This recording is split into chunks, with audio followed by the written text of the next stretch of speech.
Hello hello बच्चे, आज हम सांख्यिकी का क्लास 10 स्टैटिक्स जो चैप्टर है उसका हम क्रैश कोर्स में एमसीक्यू जो क्वेश्चन है उसको हम बताने जा रहे हैं।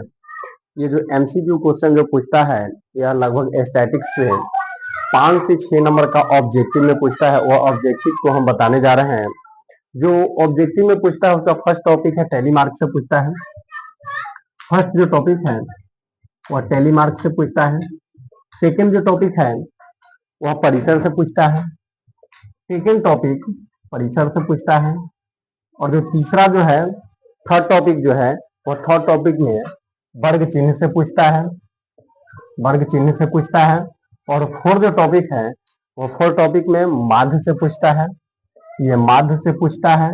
और जो 5 जो टॉपिक है वह 5 टॉपिक में माध्यक रहता है। ये माध्यक रहता है। और जो 6 जो टॉपिक है वह बहुलक रहता है। 6 जो टॉपिक है वह बहुलक रहता है। ये होता क्या है, फर्स्ट टॉपिक को हमने बता रहे हैं। फर्स्ट टॉपिक जो है टैली मार्क जो है, टैली मार्क वह जो फर्स्ट टॉपिक है, जैसे 1 का जो टैली मार्क होता है वह 1 होता है। 2 का जो होता है वह 2 होता है। 2 का जो होता है ये 2 ही होता है। 3 का जो होता है इस तरह से लिखाता है। 4 का जो होता है वो 1 2 3 4 होता है।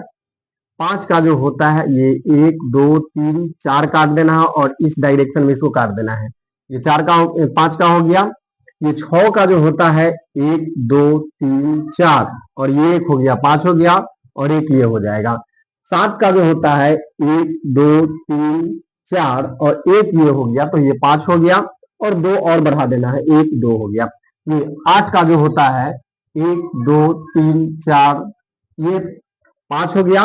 उसके बाद 3 और बढ़ा देना, 1 2 3। इसी प्रकार से यदि हम 15 को लिखते हैं तो 1 2 3 4 और इसको काट देंगे, 1 2 3 4 इसको काट देंगे, 1 2 3 4 इसको काट देंगे, यानी कि 5 3 15 हो गया। इसी तरह से 20 को जब लिखना हो 1 2 3 4 इसको काट देंगे, 1 2 3 4 इसको काट देंगे, 1 2 3 4 इसको काट देंगे, 1 2 3 4 इसको काट देंगे। इस प्रकार से ये 5 का 20 हो गया। अब क्या है, ये इससे एक फर्स्ट जो टॉपिक है इससे 1 नंबर का क्वेश्चन आता है। दूसरा जो टॉपिक है वह परिसर है। देखिए ये जो है दूसरे टॉपिक को परिसर जो है वह परिसर से हम बता रहे हैं।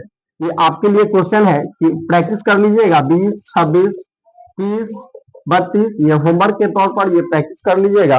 दूसरा जो क्वेश्चन है कि परिसर है, तो परिसर बराबर जो होता है वह परिसर बराबर जो होता है उच्च सीमा माइनस निम्न सीमा। जैसे कि मान लीजिए कि क्वेश्चन दे देगा 3 4 5 6 7 का परिसर निकाले। इसको हम जो निकालेंगे वह फॉर्मूला होता है परिसर बराबर उच्च सीमा, ये उच्च सीमा माइनस निम्न सीमा होता है। माइनस उच्च सीमा माइनस निम्न सीमा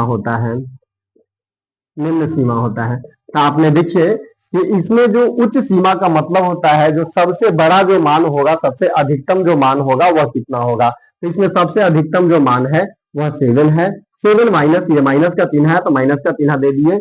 और सबसे कम मान, निम्न सीमा का मतलब होता है कि सबसे कम मान, तो सबसे कम मान देख लीजिए इसमें 3 है तो ये 3 हो गया। और ये 7 में से 3 जब जाएगा तो ये 4 बचेगा। ये परिसर हो गया। दूसरा क्वेश्चन जो है परिसर बराबर, दूसरा क्वेश्चन रहेगा 6 7 8 9 12 14, ये इसका क्या है कि परिसर निकालिए।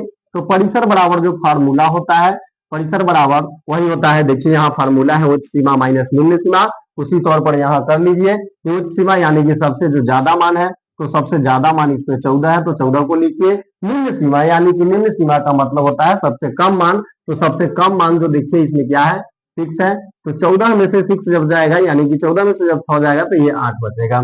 ये दूसरा टॉपिक। 2 ऑब्जेक्टिव, एक ऑब्जेक्टिव पूछेगा ये टैली मार्क से, एक ऑब्जेक्टिव पूछेगा ये परिसर से। दूसरा जो ऑब्जेक्टिव पूछेगा वह वर्ग चिन्ह से पूछता है। वह वर्ग चिन्ह देखिए हमने बताते हैं कि वर्ग चिन्ह क्या होता है।